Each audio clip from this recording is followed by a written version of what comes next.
Let's learn how to split jerk. Welcome back to the channel. My name is Coach Brian from Big Ben Strength. I help beginners learn how to do weightlifting. In this video, we're going to cover how to do the split jerk. The split jerk is the most common form of the jerk, which is why we're going to go over that today. But if you want to learn how to do all of the other kinds of jerks, leave a comment below. Starting off, we need to understand where our grip, elbow, and feet placement is. When we're finding our grip on the barbell for the jerk, the easiest way to know where to put your hands is wherever your clean grip is. For most people, this will be about thumb's distance away from the lines on the bar, or if you're holding it on the front rack position, it should be about thumb's distance away from the shoulders. Next, we need to figure out where our elbow position is going to be. This is the most variable thing from person to person based on your mobility and limb lengths. I prefer having the elbows close to down but still slightly in front of the bar, with the bar in your palms. However, some people may feel more comfortable with a higher front rack position. Next, we need to figure out where the foot position is before we start the jerk. This is called your dip and drive stance. A dip and drive stance should generally be just under or slightly outside of our hips, with the toes pointed slightly out. This is going to allow you to transfer the most amount of power with your legs without falling forward too much. The first progression in our jerk is the strict shoulder press. To start off with this, we're going to have the barbell in our front rack position with the shoulders shoved forward as much as we can. The bar is going to rest behind the delt, but in front of the collarbone. There's a nice little gap here where the bar can rest. From here, we're going to squeeze your butt, squeeze your gut, and press overhead. That bar should finish directly over the base of the neck and not forward in front of us or excessively far behind. The next progression in our split jerk is learning our footwork. We're going to start off with the first footwork drill. Start on our toes, and then when I say go, we're going to move into that split position. Go. In this position, we are looking for a vertical front shin, a bent back knee, and the back heel off the ground. We should also be wide enough side to side to be stable and not on a tightrope, which will usually lead to instability and readjusting mid-lift, which we don't want. When we recover, we always recover the front foot and then meet the back foot in the middle. The next footwork progression is with a dip and drive. We're going to make sure that our feet are in our dip and drive position, and we're going to dip, hold, make sure that we are vertical torso and not falling forward, and that we're not too low where we're going to lose power as we complete our drive. Then from there, we will move up and drive and land in our split position that we've practiced already.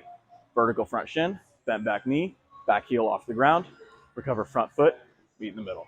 The next progression in our split jerk progression is a double pause split jerk. We're going to pause in the bottom of our dip and in the bottom of our split before we recover.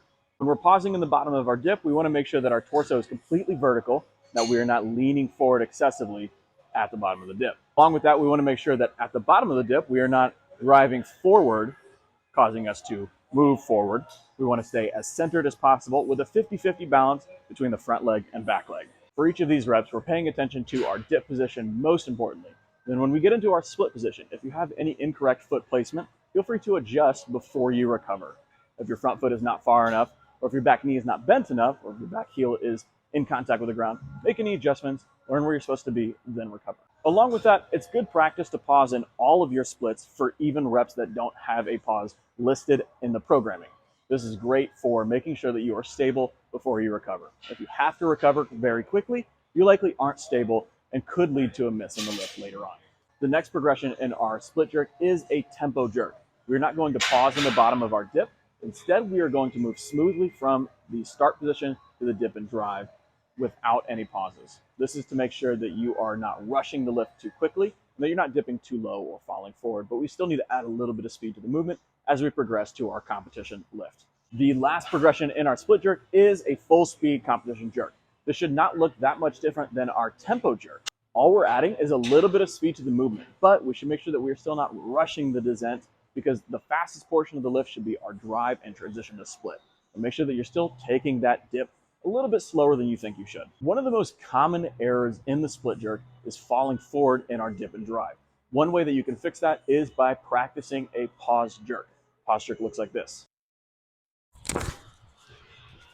This is a great way to make sure that you are highlighting the area that you're having the most problem in, correcting any issues that you see, and then finishing the rest of the lift. This is also a great way to train this for when you add in full speed jerks. Another reason that you could be falling forward is your stance. If your stance is too narrow, then you could be running out of room and falling forward as a result of that. So try taking your feet a little bit wider and making sure that those toes are pointed out slightly before you start the drive. Another common error for the split jerk is short stepping the front foot. This is most often the case with athletes who are very strong in their shoulders and legs and tend to overdrive the bar instead of moving faster into a lower split position. That looks like this. A great way to fix this is to cue yourself to use less of a drive and focus only on speed down into the bottom of the split. Returning back to those footwork drills that we practiced in the beginning of this is a great way to make sure that you are moving your front foot. Another common error for the split jerk is rushing the dip. When you rush the dip, that bar separates from the shoulders slightly, making it harder to turn back around. You're not really getting any leg drive out of it when this happens. That looks like this. One way that you can fix this is with a complex of a dip plus a jerk. This is a great way to highlight slowing down that portion of the lift, not initiating it too suddenly, but rather smoothly.